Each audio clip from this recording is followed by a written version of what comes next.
నమస్కారం. వనవానికి స్వాగతం. ఈరోజు వార్తలలోని ముఖ్యాంశాలు. తూర్పుగోదావరి జిల్లా గోకవరం మండలంలో పెద్దపులి సంచారం స్థానికంగా తీవ్ర కలకలం రేపుతోంది. మండలంలోని ట్యాంక్ బీడు, మల్లవరం గ్రామాల్లో పులి అడుగుముద్రలు కనిపించడంతో గ్రామస్థులు భయాందోళనలకు గురవుతున్నారు. ఈ ప్రాంతంలో పులి సంచరిస్తోందని గ్రామస్థులు చెబుతుండడంతో అటవీశాఖ అధికారులు అప్రమత్తమయ్యారు. వివరాల్లోకి వెళితే గత కొద్ది రోజులుగా ట్యాంక్ బీడు, మల్లవరం పరిసర ప్రాంతాల్లో పులి సంచరిస్తున్నట్లుగా గ్రామస్థులు అనుమానిస్తున్నారు.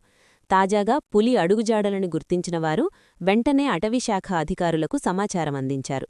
విషయం తెలుసుకున్న ఫారెస్ట్ అధికారులు వెంటనే స్పందించి పులిని పట్టుకోవడానికి బోనులతో సిద్ధంగా ఉన్నామని ప్రకటించారు.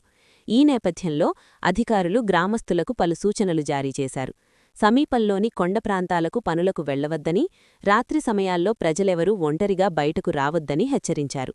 పులి కదలికలను పర్యవేక్షించేందుకు ప్రత్యేక బృందాలు గస్తీ కాస్తున్నాయని, ప్రజలు ఆందోళన చెందవద్దని వారు ధైర్యం చెప్పారు. గత సంఘటనల నేపథ్యం. గత నెలలో తూర్పుగోదావరి జిల్లాలోని కూర్మాపురం గ్రామంలో సంచరించిన ఒక పెద్ద పులిని అటవీశాఖ అధికారులు విజయవంతంగా బంధించిన విషయం తెలిసిందే. ఆ పులిని పాపికొండలు అభయారణ్యంలో విడిచిపెట్టారు. అయితే ఆ తర్వాత కూడా రంపచోడవరం ఏజెన్సీ ప్రాంతంలో పులి కదలికలు నమోదయ్యాయి. అక్కడ కొన్ని పశువులపై దాడి చేసి చంపినట్లు కూడా వార్తలు వచ్చాయి. ఈ క్రమంలోనే తాజాగా గోకవరం మండలంలో పులి అడుగుజాడలు కనిపించడంతో ప్రజల్లో మళ్లీ ఆందోళన మొదలైంది. అధికారులు తగిన చర్యలు తీసుకొని పులిబారి నుంచి తమను కాపాడాలని స్థానికులు కోరుతున్నారు.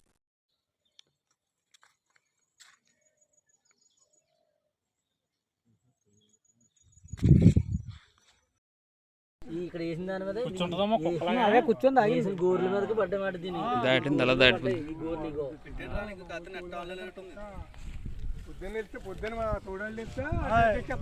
ఆల్రెడీ ట్యాంక్ బీడ్ వచ్చేసింది పులి.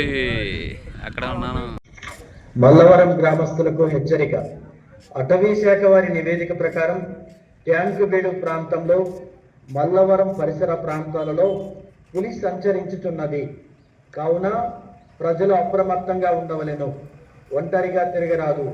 గుంపులు గుంపులుగా మాత్రమే గ్రామంలో, గ్రామ పరిసర ప్రాంతాల్లో తిరగవలెను. ఇట్లు గ్రామ పంచాయతీ మల్లవరం.